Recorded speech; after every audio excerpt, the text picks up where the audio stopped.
Magandang hapon din po.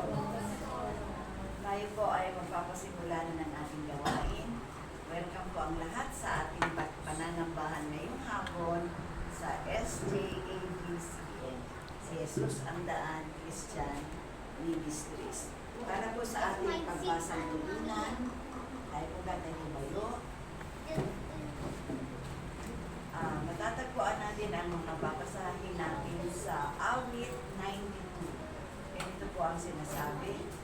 Ang magpasalamat sa Panginoon Diyos ay mabuting bagay, umawit na lagi, purihin ang ngalang kataas-taasan. Pag-ibig niya wagas ay dapat ihayag kung bukang liwayway pagsapit ng gabi. Ang katapatan niya ihayag din naman, ito'y ipahayag sa salyo ng alpat tugtuging salteryo sa magandang hilig ng tugtuging biray ipahayag mo. Ako'y nagagalak sa inyong ginawa na kahanga-hanga sa lahat ng ito. Ako'y umaawit dahilan sa tuwa. Ay manalangin, aming Diyos, aming Ama na nasa langit, pinupuri ka namin, pinapasalamatan ka namin, niluluwalhati ka namin, sinasamba ka namin, O Diyos.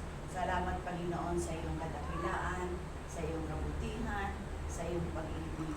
Salamat, O Diyos, sa pag-iingat mo sa amin sa nakaraang isang linggo at patuloy ang pag-iingat mo at ang lahat ng biyaya na natanggap namin ay aming pong pinagpapasalamat. Sa hapong ito, dakilang Diyos, ang iyong pangunguna ang inaasahan namin. Salamat at nandito ang isang anak mo na siyang magsasabog ng iyong salita sa hapong ito. Dalangin din namin ang wala pa, sina Ate Mel at ang kayong mga kasama. Patuloy mo po silang ingatan sa kanilang pag-uwi. Iligtas mo po sila, Panginoon, sa lahat ng nakaambang kapahamakan sa kanilang dadaanan at itulong po silang taglay ang buhay at kalakasan.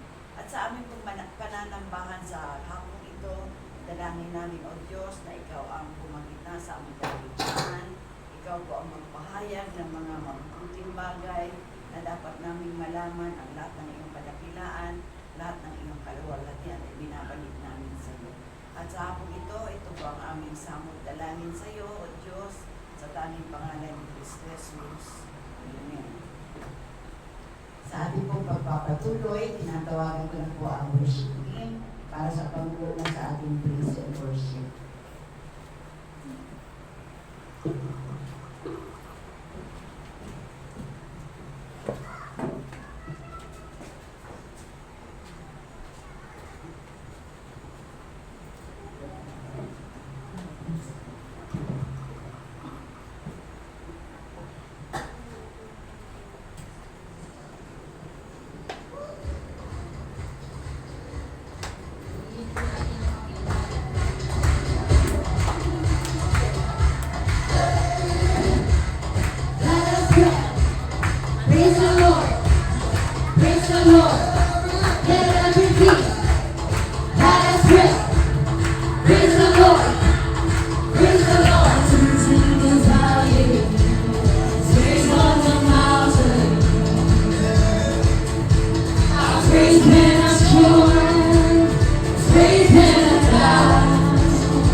As long as I'm breathing, I've got a reason to pray.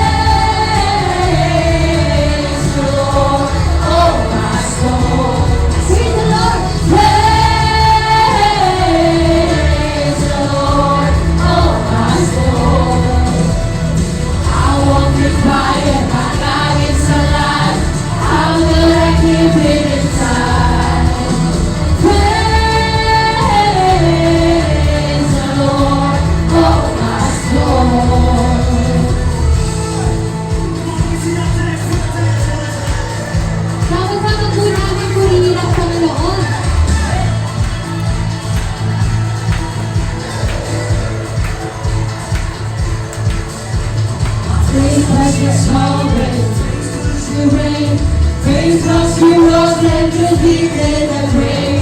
Praise God, you're faithful. Praise God, you're true.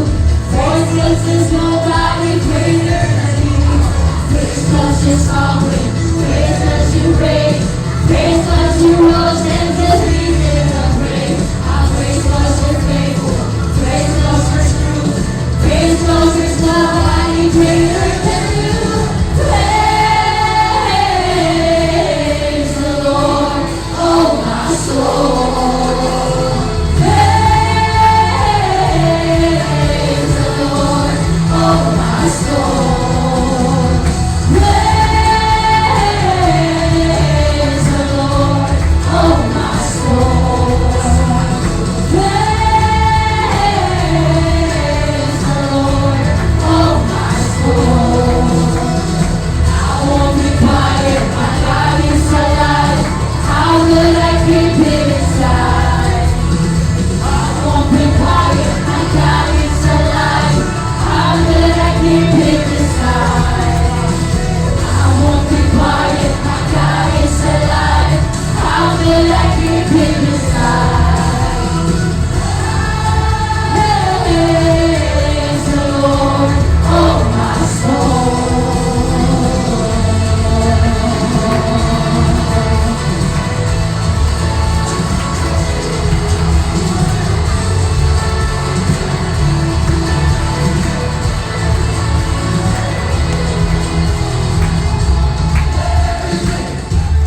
Let us pray. Praise the Lord. Praise the Lord. Let everything that has breath. Praise the Lord. Praise the Lord. Let everything that has breath. Praise the Lord. Praise the Lord. Let everything that has breath. Praise the Lord. Praise the Lord.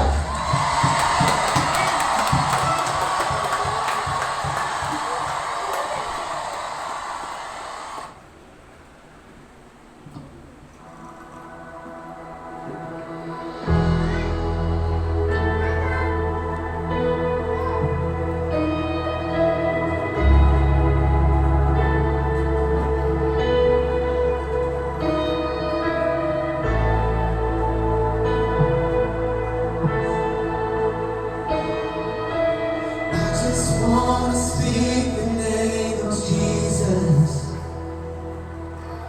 over every heart and every mind.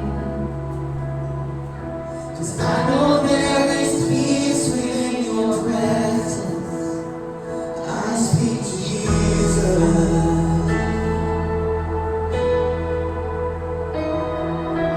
I just wanna speak the name of Jesus. Till every dark addiction starts to break, declaring there is hope and there is freedom. I say Jesus. Your name is power. Your name is healing. Your name is love. Break every stronghold.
Shout Jesus from the mountains, Jesus in the streets, Jesus in the darkness over every enemy, and Jesus for my family.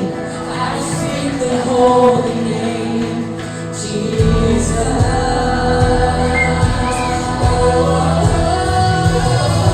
Shout Jesus from the mountain, Jesus in the streets, Jesus in the darkness over every enemy, Jesus for my family.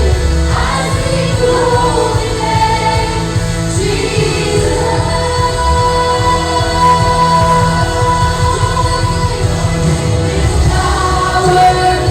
Your name is healing.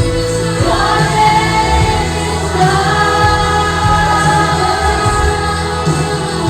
Break every stronghold. Slip through the shadows. Burn like a fire.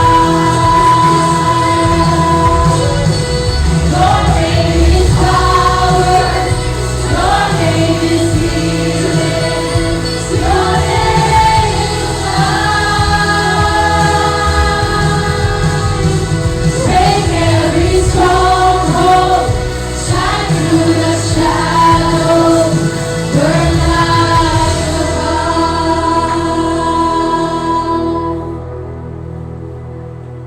I just want to speak the name of Jesus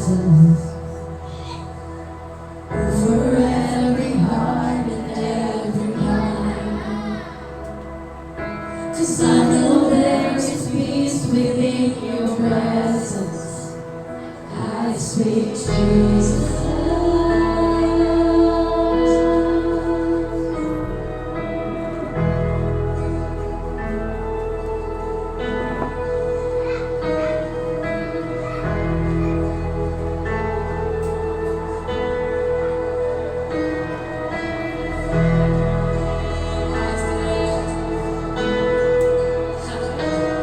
Shout Jesus from the mountains, Jesus in the streets, Jesus in the darkness over every enemy, Jesus for my family.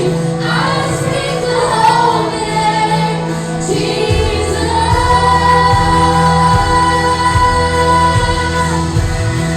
Shout Jesus from the mountains, Jesus in the streets, Jesus in the darkness over every enemy, Jesus for my family. I speak the holy name, Jesus.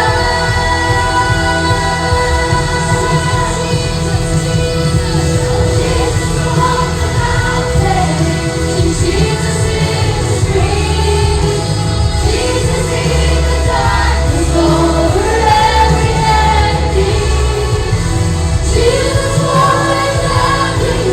I speak the holy name, Jesus.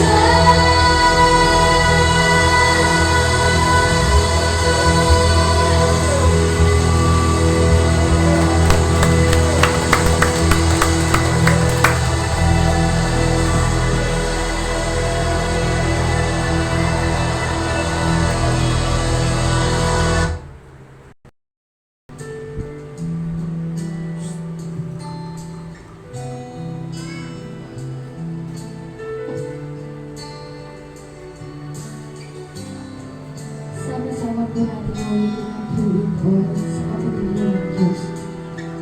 Despite of everything, despite of these struggles.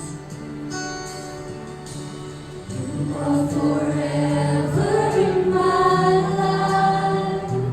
You see me through the seasons.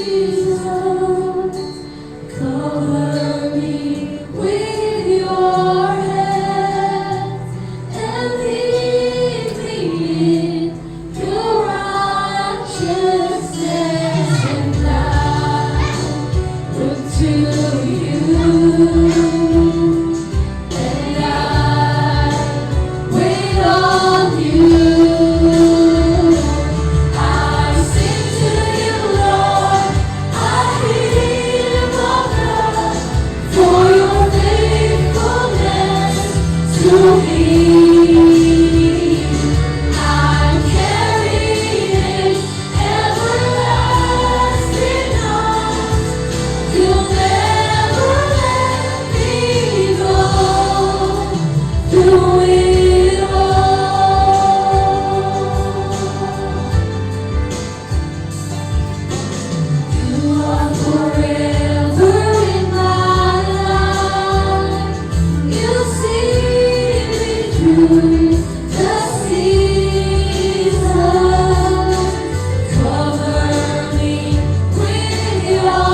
Diyos po. Hallelujah.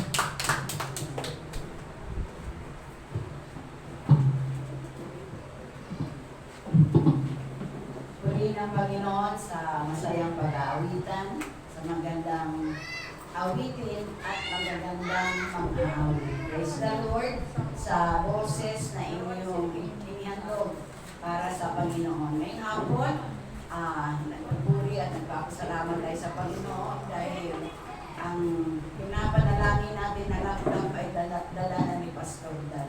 Iba talaga magmahal ang Panginoon. Meron pang tagadala, no? Isang pastor pa ang nagdala para para mag-provide sa atin ng means, sa ating pag-aawitan, na atin rin magagamit sa mga messages, sa nagagawin dito sa ating pag-worship. No? So, napakaganda ng line-up ng ating awitin ngayong hapon. Salamat sa nag-prepare. Kabayonte at Eleni. Active Plus, si Jay. No? Salamat sa inyong magagandang boses. Salamat sa inyong desire na kayo ay makapaglingkod sa pamamagitan ng inyong mga boses. At salamat sa inyong walang sawang pag-ibig sa Panginoon. Yan ay pagpapakita na iniibig ang Panginoon sa ganong bagay. At ngayong hapon mapalad tayo dahil meron tayong pagkakataon na makarinig ng salita ng Diyos mula sa New Life Alabang. No? Isang karangalan na tayo ay mapaglingkuran ni Pastor sa ganitong hapon na. No? Pagamat siya ay busy, ito time out para makapiling natin siya sa hapon ito.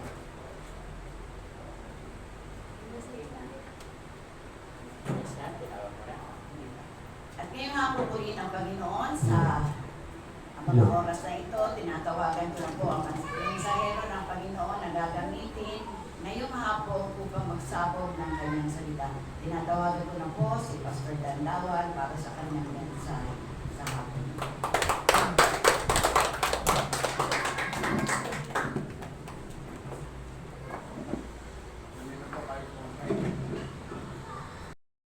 Ito ba'y excited, nagagalak sa gagawin ng Panginoon sa hapon na to? Amen. Amen. Okay. So ako po ay pumunta lang dito para maghatid ng laptop. Sabi ni Pastor Edgar, pwede ka mag-preach. Alam niya, pag nasa kaharian kayo ng Diyos, ay hindi po, pag nasa kaharian kayo ng Panginoon, kayo ay tinawag para kayo sundalo. Yung sundalo, yung sabihin ng sundalo, laging handa. So, kung ano yung pinapagawa ni Lord, willing and ready tayo gawin. Amen? Amen. So, hindi porkit ikaw ay pastor, or ikaw ay sabihin natin ay umattend ka lang sa church, kung ikaw ay believer, sino dito naniniwala na nananampalataya? Sino ito believer? Di ba? Kung ikaw ay believer, ibig sabihin nun, naniniwala ka sa plano ng Panginoon sa buhay mo. Amen. Diba? So, kung ikaw ay believer, naniniwala sa plano at purpose ng Panginoon sa buhay mo, pag sinabi ni Lord, gawin mo to, sabihin mo lang ay, yes, Lord. Amen. Sa tabi mo, sabihin mo sa Kanya, yes, Lord. Yes, Lord. Okay, so ako po yung nagagala. Siguro pa, first time ko tapos to, no? First time sa Ng hapon. hapon. Kasi lagi po ako sa umaga. At hindi ko alam kung napapanood din niyo yung sinishare ni Pastor na mga video ng pag-umaga. Pero once a week, once a month, ako nandito. So, first Sunday, dahil nga po ay marami akong ginagawa bukod sa ministry. Meron po tayo business, sa construction kami, sa IT.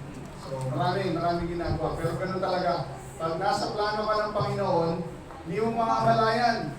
Marami ka na palang ginagawa. So, nawawala yung attention mo sa yung mga bagay na parang hahatakin ka lang pababa. Diba? Ang focus mo, magiging doon na sa ano ba Lord na pwede mong gawin sa buhay ko through me, use me, to show forth your glory. Diba? Okay, so bago tayo mag-start, nag-pray ako rin mensahe ko sa hapon na to, ano pong gagawin. Ano ba? Kasi ganun kami. Hindi lang kami basta-basta, maganda to, naisip ko to, at ipipreach ko to. Okay?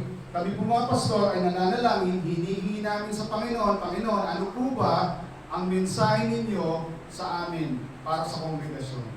So kapag nanalangin kami, for sure, ang Panginoon nagbibigay. Diba? Amen. Amen. So, ngayon, dahil, kasi gusto kong gawin ito palagi. Kasi masyado tayo nasanay sa big screen, di ba? Doon na nakatutok. Hindi na natin na dadala yung ating Bible. Meron pa ba kayong ganito sa bahay? Meron pa? Ayun. Ngayon kasi, nasa phone na. Di ba? So, sabihin ko sa inyo ngayon, i-on nyo yung Bible nyo. Hindi na buksan na. On nyo yung Bible nyo. Dati kasi buksan di ba? So, meron buksan. Pero ngayon, i-on nyo. On nyo yung phone nyo at pumunta kayo sa Bible app. Meron ba kayong Bible app? Kung sa iPhone kayo, iOS kayo, ay nandun sa App Store. Hindi nyo pa na-download. Kung naka-Android kayo, nandun yan sa Play Store.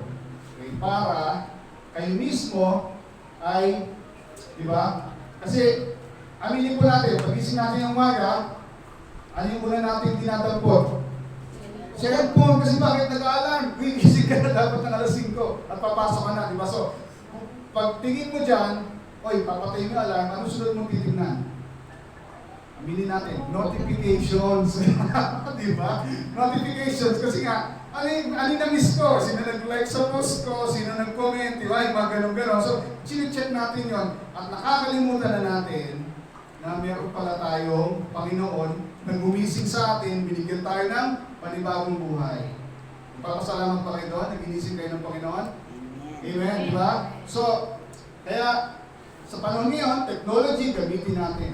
Di ba? So, Bible app, napakaganda yan. Kasi kung may hinahanap kang, sabihin natin, sermon o mensahe, may word ka na hinahanap, doon mismo sa app, pwede ka mag-search.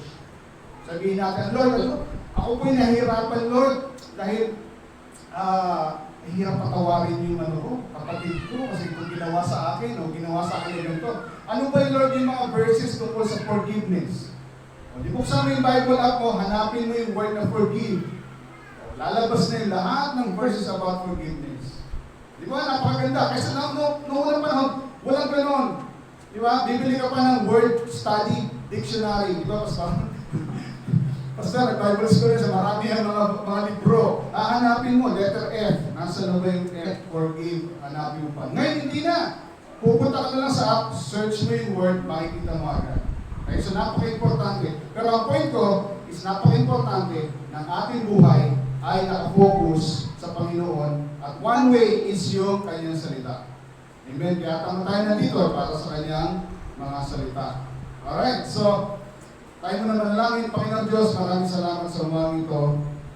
Nandito muli kami na lumalapit sa iyo at nagpapasalamat sa mga kabutihan na ginawa mo sa buhay namin sa buong linggong nakalipas. At kami, Panginoon, inarito upang makarinig ng mensahe na nagmumula sa iyo. Ako po, Panginoon, ang iyong lingkod na gagamitin. Itago mo ako sa likod ng iyong kaluwalhatian, Panginoon. Hindi ako maitaas, kundi ang maitaas ay si Yesu Cristo sa lugar nito at maipahayag ang iyong salita. Inihiling po namin ang presensya ng Banal na Espiritu na siyang dakilang magtuturo sa mga importanteng bagay na kailangan naming maranasan at matutunan sa hapon na ito. Purihin ka, Panginoon, sa pangalan ni Jesus. Amen. Amen. Alright. So, familiar kayo sa verse na to. Yung iba, memorize ko Sunday school pa lang. So, alam niyo ba yung Psalm 23? Psalm 23, awit 23. So, buksan niyo yung inyong phone, Bible app, wala kang dalang Bible, pero sa Bible ko, ang Psalm chapter 23 ay nasa page 508. Okay, Psalm 23. Babasa ako sa New Living Translation. Okay?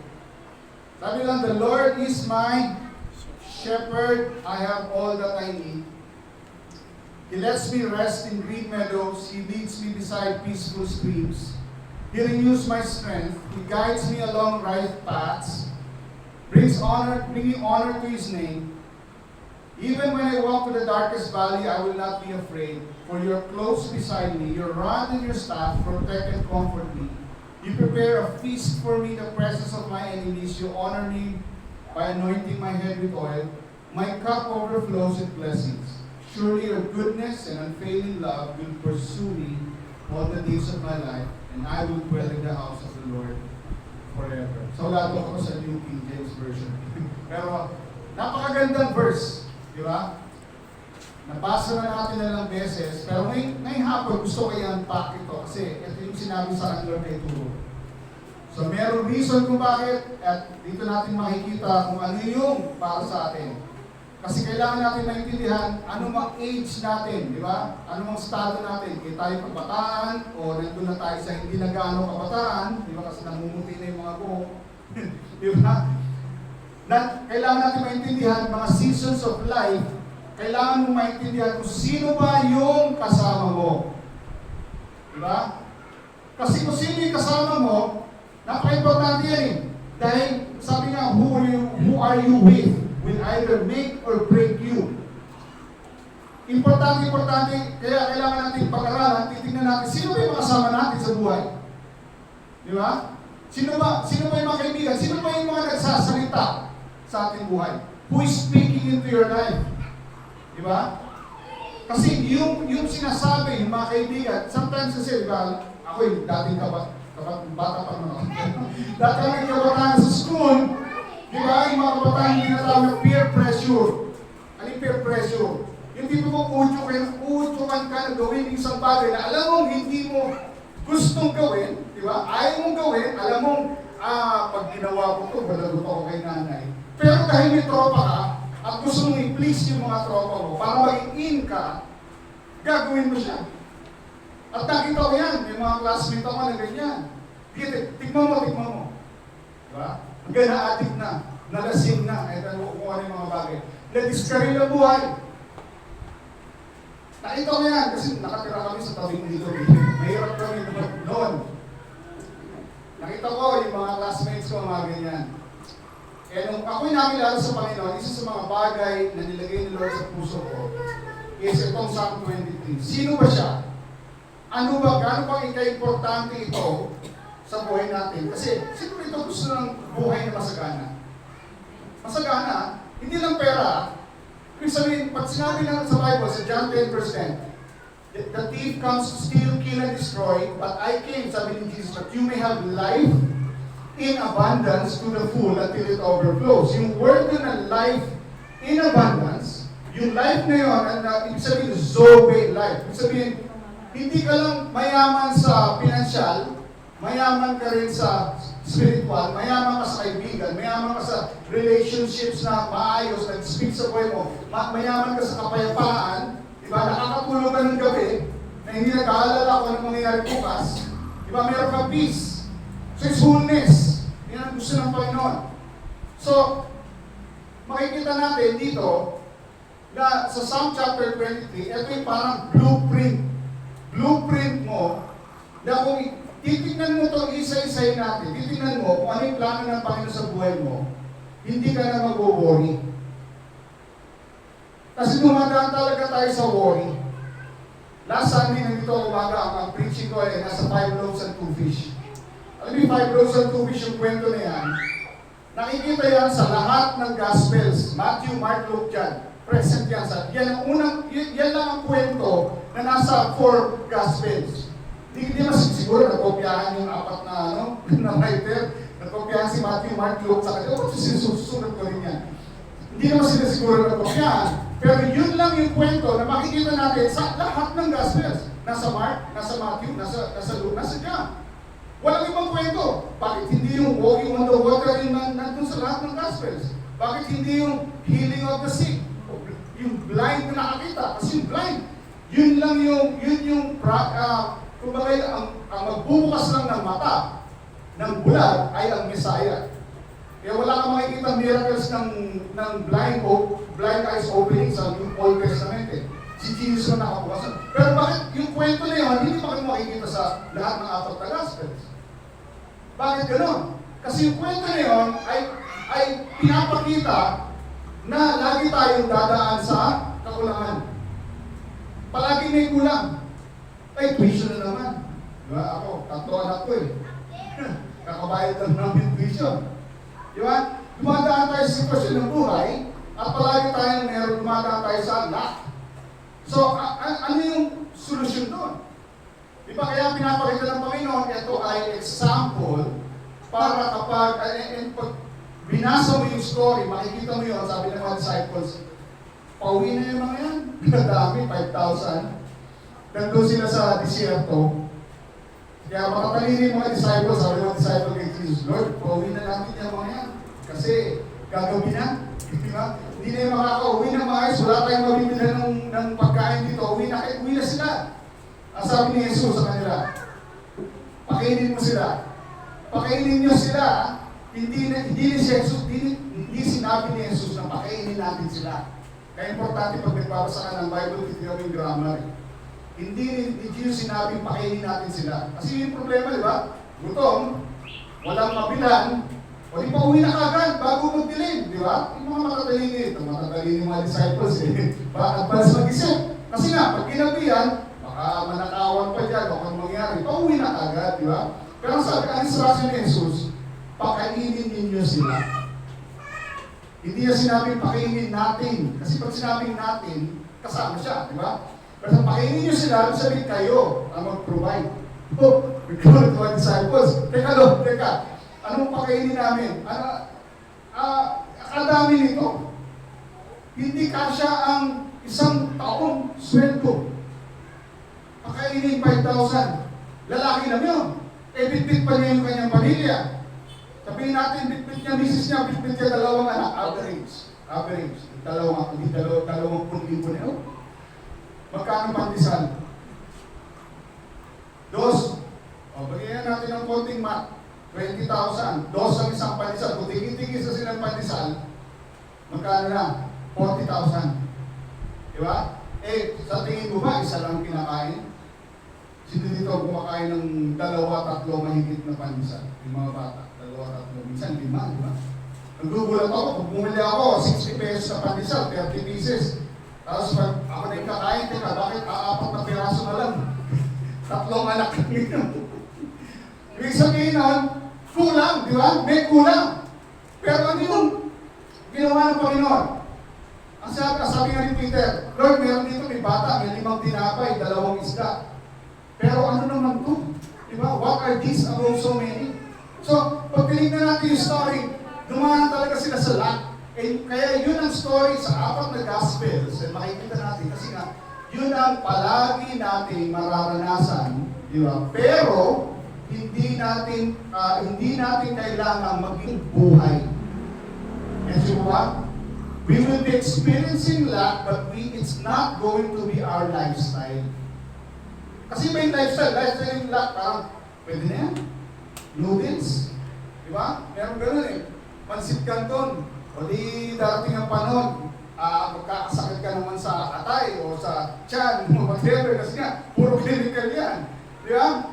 Nais ng Panginoon na mabuhay tayo ng mayroong abundance. Bakit? Kasi kung may abundance ka, madali maging pagpapala. Guess po ba natin? Kasi pag, halimbawa, sabi natin, no? Meron kang kaibigan na, kailangan na ganito.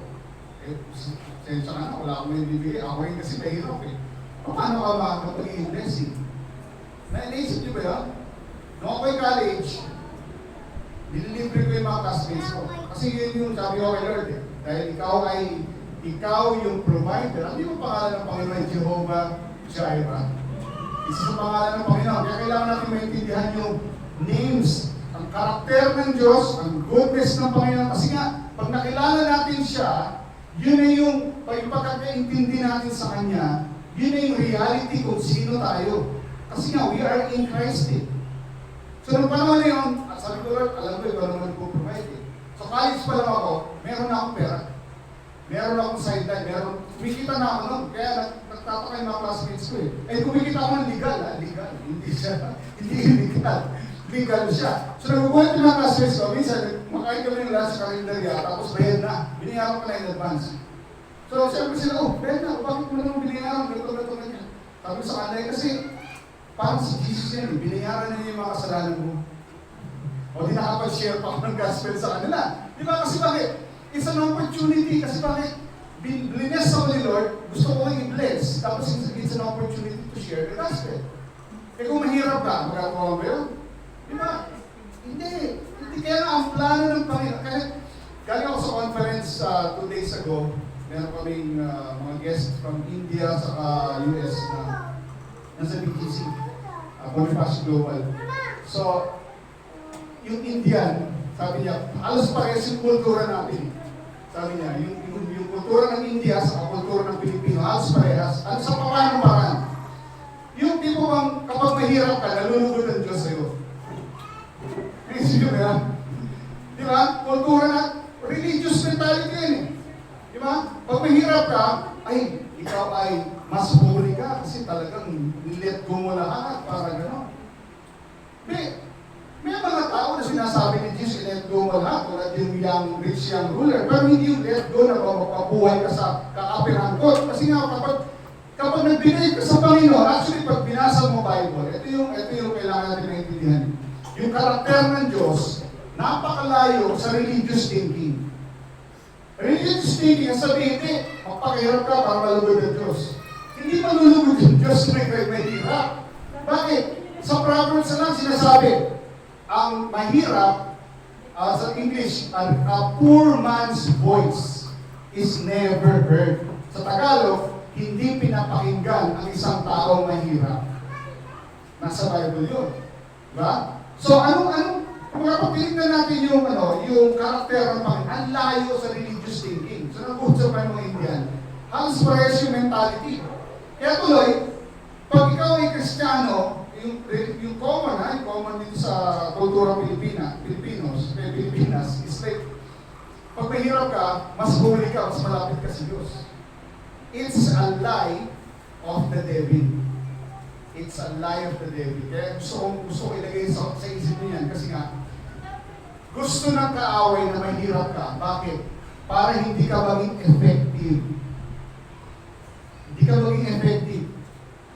Kasi kung meron kang financial, ang bilis ng gospel. Ang bilis ng gospel. Pag meron kang means, o sige, kailangan yung may pa-fund tayo na ganyan. Meron sa Katarman, galing ako ng summer, like 3 weeks ago. Punta kami doon, nag-preach ako doon. May kailangan silang motor para sa outreach. O sige, pastor, ito isisit na lang namin. Sinit namin. Magkano ba down payment dyan? Tapos 3 months din yung down payment. Sinit namin. O di meron na silang motor, kakapitan ng tricycle. O sige, ginawa ng tricycle ngayon. Meron na silang pang-sundo, pang-outreach. Isipin nyo, ang bilis ng gospel. So, ang nice ng kaaway, kaya sabi sa John 10%, the thief comes only to steal, kill, and destroy. Jesus came that you may have life in abundance to the full until it overflows. So, sabihin nyo sa katabi mo, sabi mo sa katabi, tingnan mo sa mata, sabi mo sa kanya, ikaw ay mayaman na anak ng Diyos. Okay? Hindi mo pa nakikita siguro ngayon, okay? Pero yun na yung katotohanan at realidad dahil sa ginawa ni Kristo sa krus. Nagpakahirap siya. Di ba pag tinignan natin sa krus, tinanggal yung damit niya, lahat in-strip sa kanya. Para saan? Para mabayaran yung kasalanan natin. At may exchange yan eh. Kailangan naman maintindihan, merong covenant. Ano yung covenant? Sabi ng covenant, hindi lang yung agreement. Covenant yan eh. Pag may covenant ka sa Diyos, kung ano yung meron siya, sa'yo rin. Yun ang ibig sabihin ng covenant. At kung ano meron ka, sa kanya rin. Kaya kinuha niya yung sakit mo eh. Kinuha niya yung karamdaman mo, kinuha niya yung kasalanan mo. Para kung ano yung nasa kanya, makuha mo. Nag-guess ba natin yun? So, ano yung righteousness niya? Nakuha natin. Ano yung wisdom na meron sa kanya? Nakuha natin. Ano yung kayamanan na nasa kanya? Nakuha natin. Di ba kaya importante, makita natin sa Biblia, makita natin kung ano ang sinasabi, ano ang plano ng Panginoon sa buhay natin. Kaya kailangan natin buksan ito. Amen? Kailangan natin, hindi lang every Sunday, mga kapatid. Hindi lang kapag pumunta tayo sa church, alas 5 hanggang alas 7, makikinig tayo ng salita ng Diyos, tapos na. Di ba? Sinabi ko ngayon sa isang service, sabi ko sa kanila, balik ko ng Samar, ititrip ko kayo sa pinaka magandang restaurant dito sa Katarman, sabi sa kanila. Lahat kayo! Ha? Pero may kondisyon. 1 week bago ko dumating, hindi kayo kakain. Sino mag-game? Wala na. 1 week hindi kakain. Mga kapatid, ganun din sa spiritual. Di ba? Tayo ay tatlo tayo eh. Sabihin yung ating make-up bilang tao, tatlo tayo. We are spirit, we have a soul, and then we live in a body. Kaya itong tinamay katabi mo, di ba? Ang ganda, yung gwapo niyan. Di ba? Yung nakikita mong panglabas ng anyo, yun yung body. Okay? Yung body niyan, kukulubot yan, mamumuti buhok, di ba? At dadating yung panahon niyan ay babalik sa lupa. Di ba? Yun ang body. Yung soul mo, yun yung mind, yung will sa emotions. yung nagdidesisyon para sa'yo. Yun yung soul mo. Yun yung parang, I feel good emotionally, meron kaya may mga mental health na tinatawag. Yun yung soul. And then yung spirit, yung original na create ni Lord. Kaya sabi sa Genesis chapter 1, God created them in His image, in His likeness. Yun yung spirit mo. So nung ikaw ay wala pa sa Panginoon, patay yung spirit. Ang nabubuhay lang yung dalawa. Yung body mo, yung flesh mo, saka yung soul. Eh yung flesh mo, ang gusto ng flesh mo, gawin ay kung ano-ano mga bagay. Di ba? Yung mga para si Eva, uy, ganda naman, bukas, kainin natin. Di ba?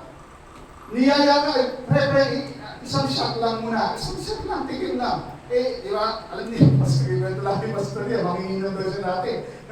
Talagang hindi mo mapigilan eh. Kasi yun yung flesh mo eh.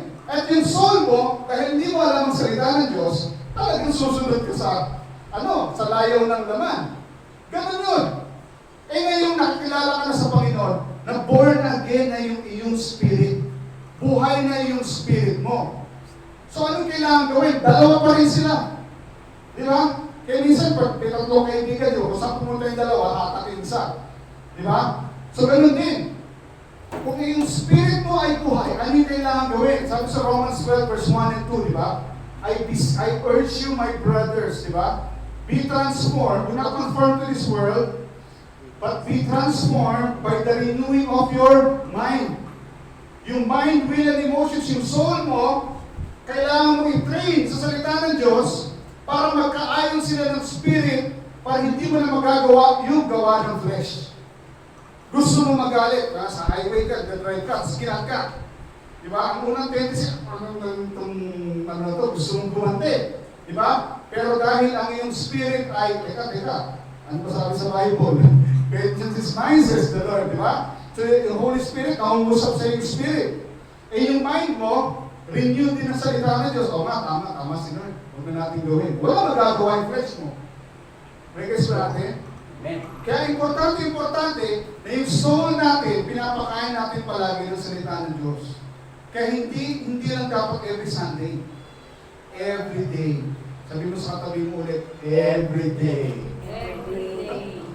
Di ba? Lagi natin kinakata Bible school yan, di ba? Read your Bible and pray every day and you will grow. Di ba? So, importante natin ma-realize, no? Na pagdating sa growth natin spiritual, kailangan yung salita ng Diyos. So, ewan ko, baka napunta lang, pero sa Psalm 23 tayo. So, sa Psalm 23, kung tinignan natin doon, first, sa verse 1, ano yung makikita natin sa verse 1?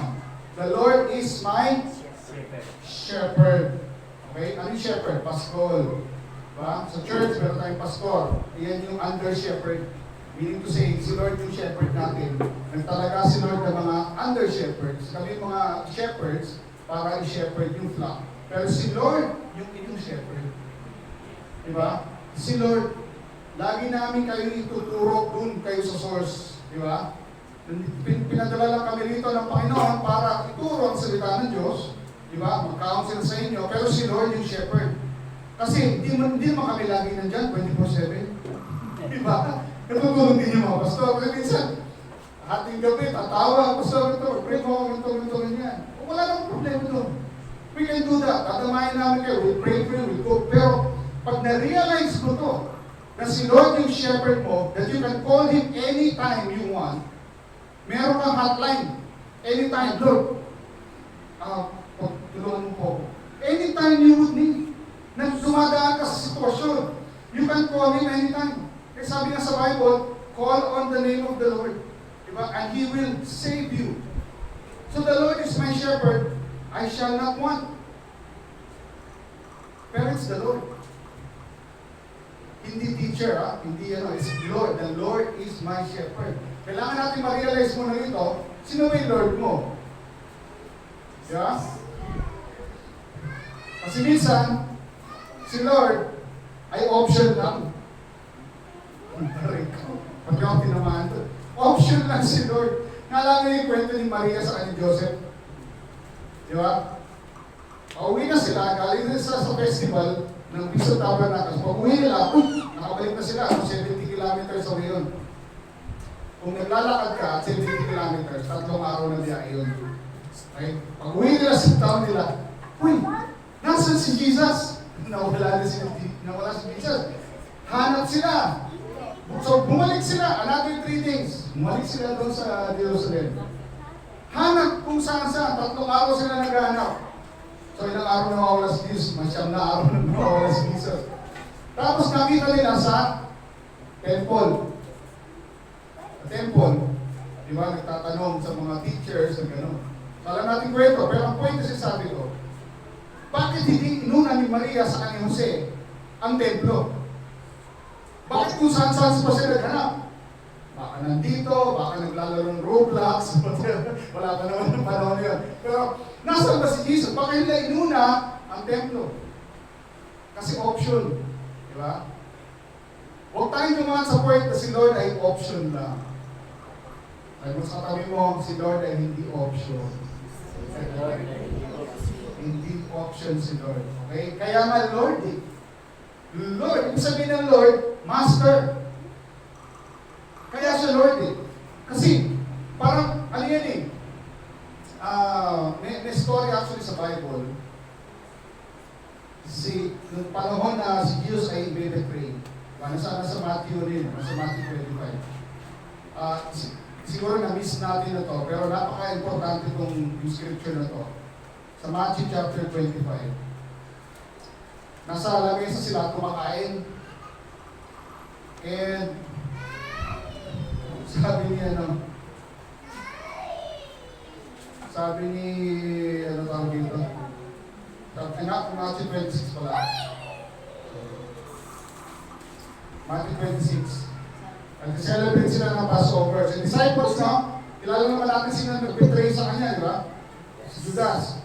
Kilala natin si Peter. Kilala natin si John. So, nandun sila. So, yung story. Sabi ni Jesus, assuredly I say to you, one of you will betray me. Nagulat sila.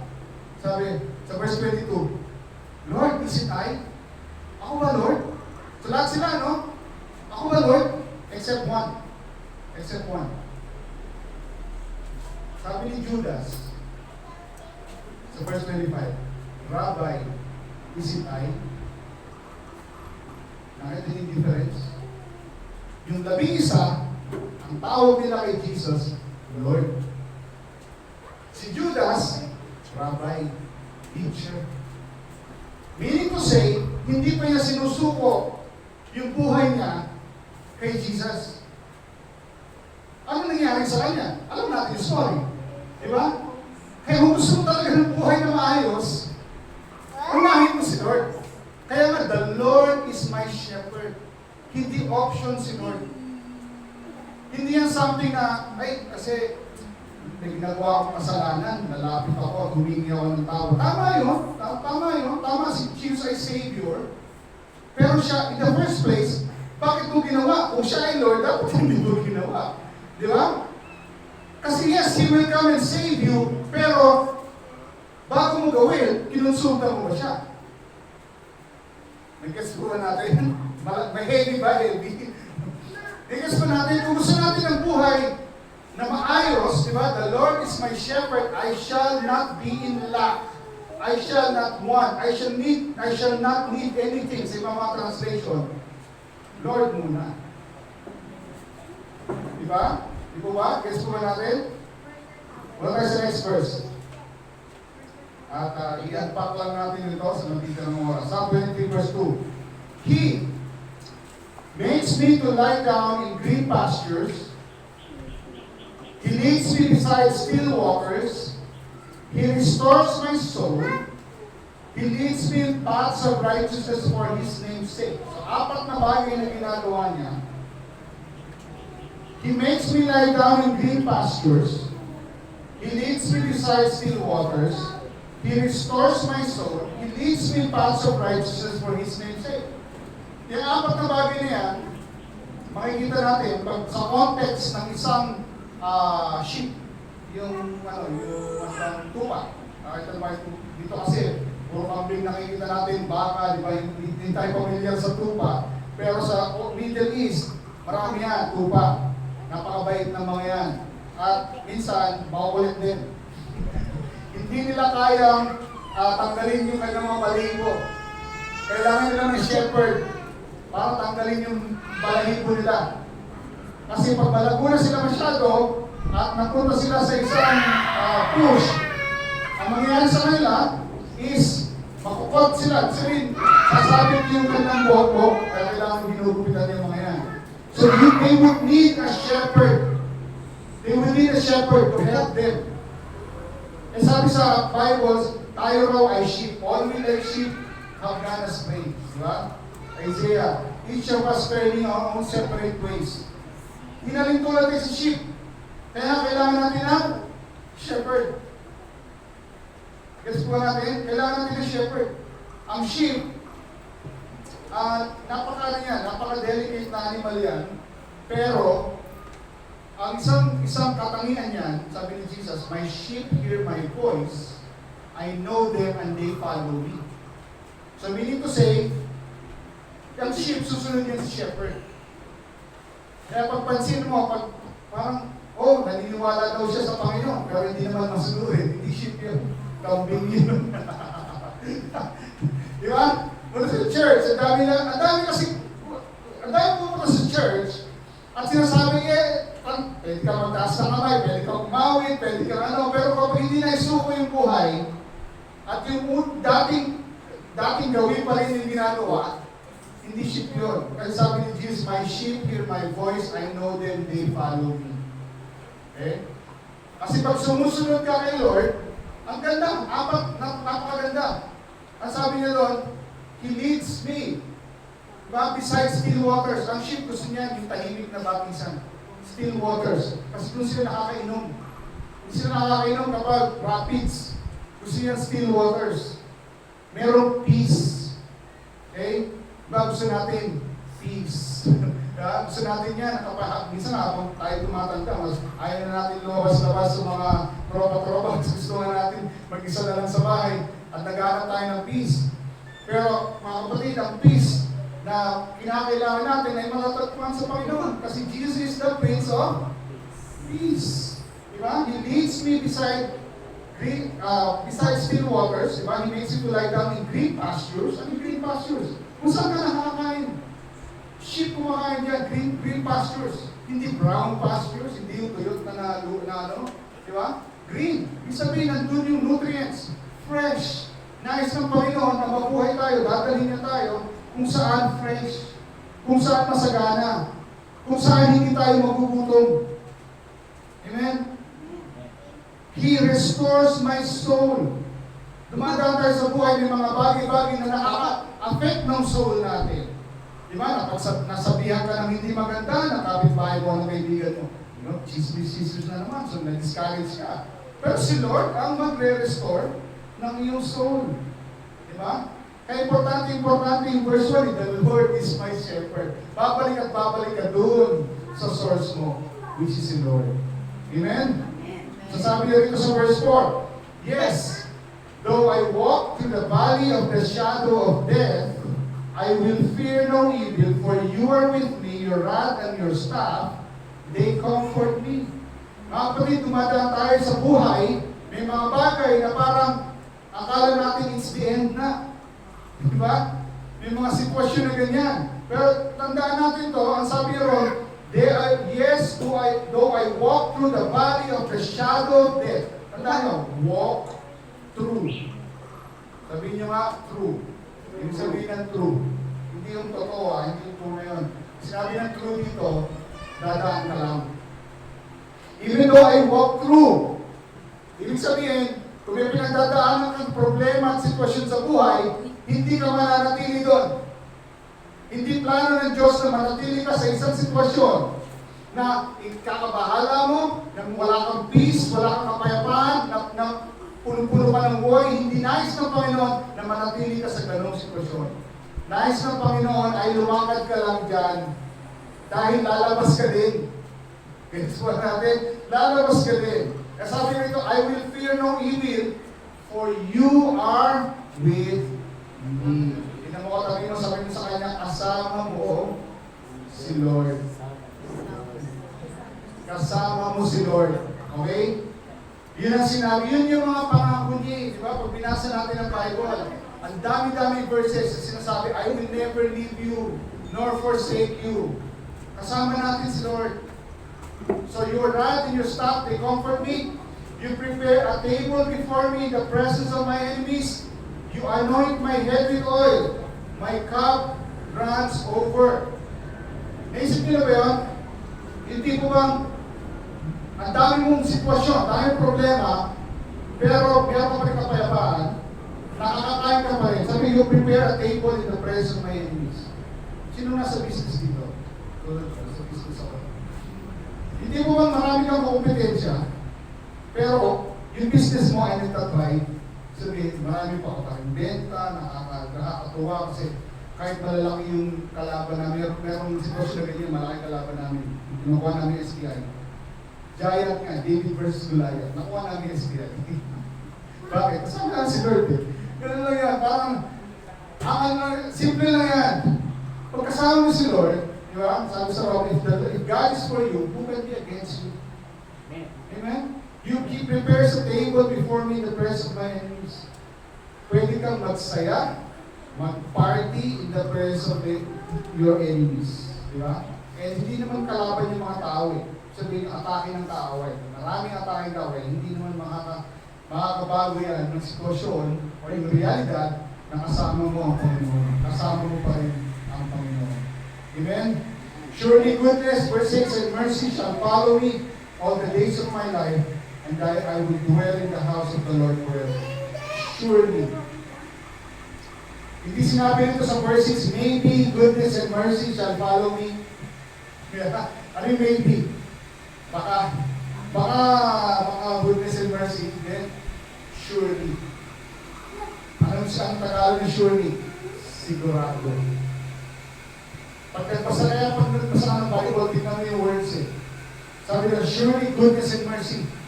Kaya minsan eh, ibang mga Kristyano, pag ano, masyadong tuliro, hindi mo halap. Nakatake ka na naman ng kaaway. Na ganito, ganyan. Pag-pray natin, na ganito. Teka, pag ganun palagi nangyayari sa buhay mo, balikan mo sa 23. Kasi minsan parang, yes, sabihin natin prayer request natin. Pero pag yun at yun, palagi yung prayer request, there's something wrong. Bakit? Ang sabi nito, surely goodness and mercy shall follow me. Ano ba yung sumusunod sa'yo? Goodness and mercy, hindi problema. Di ba? Kaya nga ako hindi na ako nakikinig ng mga songs sa radyo or sa ibang ano. Pag sumakay ka sa mga sasakyan ko, lagi naka-play ng Spotify, meron akong playlist ng praise and worship. Bakit? Kasi nire-renew ko yung mind ko palagi. Preaching, podcast about the Word of God. Kasi ang mapupulot ko sa labas, may kanta, ako ay haring ng sablay. Ano gano'ng kanta? Hindi mga gano'n? Na they imprint sa mga utak. Anong ibig sabihin na? Ano nilalagay sa utak mo? Di ba? Nasa-play ka, ganito, ganyan. Kaya sasabi ko lang sa mga kabataan, ngayon pa lang, ayusin mo na yung pinapakinggan mo. Lalo na kung nakilala ka sa Panginoon, renew mo na yung mind mo kasi nga may plano, may purpose sa Panginoon sa buhay mo. At kung gusto mo yung buhay na maayos, balik ka sa verse 1, the Lord is my shepherd. The Lord. Okay? At gaya ng mga disciples, labing isa, tawag nila kay Jesus Lord. Si Judas lang ang hindi tumawag ng Lord. Diba? Huwag tayo maging Judas. Doon tayo sa 11 disciples. Kasi tawag nila kay Jesus Lord. Amen? Amen. Kayo ay hindi pa tumatanggap kay Lord, hindi nyo pa ina-accept si Lord, this is the time. Sabihin mo, Lord, itong buhay ko. Ang tandaan po natin, pag binasa natin yung Bible, sa New Testament, less than 20%, ni-refer si Jesus as Savior. Less than 20% yung Savior. Yung Lord, save ko, save mo. Savior. Diba? Ang daming beses, maraming Kristyano ganyan. Si Lord ay Savior. Kaya nga yung Panginoon, minsan naging Panginoon. Diba? Hindi siya Panginoon kung kailan mo lang siya kailangan. Lord siya, hindi siya Savior. Amen? Tayo mag-pray. Let's pray. Heavenly Father, lumalapit kami sa inyo sa oras nito. Kami po ay patuloy na nagre-recall, nire-remind namin ang aming mga sarili na Ikaw ang aming Lord. Ikaw yung aming susundin. Ikaw yung aming pakikinggan. Hindi yung joke ng mundo, hindi yung salita ng ibang tao na hindi nakakilala sa iyo, kundi kami makikinig sa iyong salita at sa udyok ng banal na Espiritu. Tulungan niyo kami sa oras na to. Alam namin, Panginoon, ang aming puso ay bukas, ang isip namin bukas, at tanggapin ang iyong salita, at isurrender sa inyo, balikan lang namin yung surrender. Salamat po, Panginoon, sa oras na to. Pagpalain niyo bawat isa sa pangalan ni Jesus. Amen.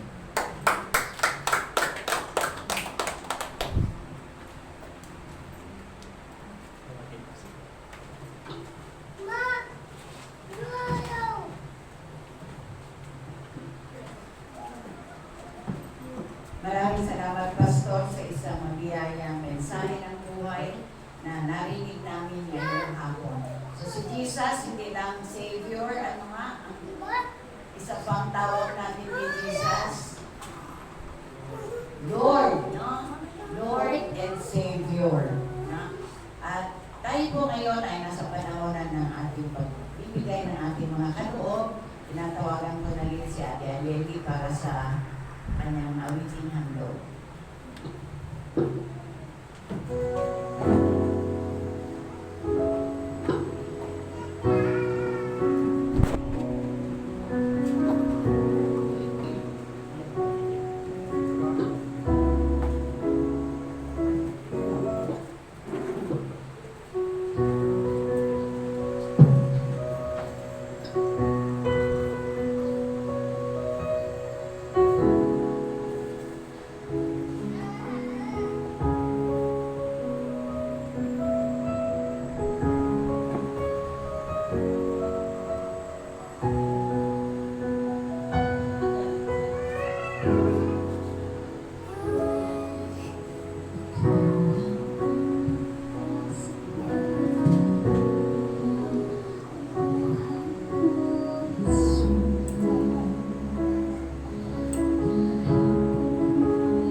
po ang kapatid. Purihin po ang Panginoon sa napakagandang awitin, no? Okay, so, sabi ko nga kay Pastor Dan na kayo ay willing na magkaroon ng worship through music at worship team na mayroong kumpleto, mayroong drum, may gitara. Okay, so, mayroon po ba kayong sasabi, Pastor? Sa kanila, yung tungkol sa mamaya. Okay. Sige, so, tayo po ay inaanyayahan po tumayo. Tayo po ay manalangin. Lord, maraming salamat po sa gabi ito. Tunay nga po, Lord, na ang iyong mensahe na ginamit mo si Pastor Dan ay napakahalaga. Na kayo po talaga ang aming shepherd. Wala po kami ibang tatawagin. Wala lapitan. Kayo po, maging yung inawit po ni Ate Alini. Wala po iba. At dinadalangin ko nga po ang bansang Pilipinas na bagamat napakagulo, subalit hindi ako nawawala ng pag-asa. Sa iyo po ako lumalapit kasi kayo ang Diyos na makapangyarihan sa lahat. Kayo po ang prinsipi ng kapayapaan. Nawa, Lord, ay maging mapayapa ang aming bansa. Pag-isahin mo na po simula sa Pangulo, pangalawa hanggang sa Senado at Kongreso o Gobyerno. Nawa po, Lord, ay magkaroon sila ng takot sa iyo at hindi lang yan, sila man, Lord, ay makakilala. Dahil alam ko, Lord, na kapag lahat sila ay naging Kristiyano, maiiwasan na po ang mga kaguluhan.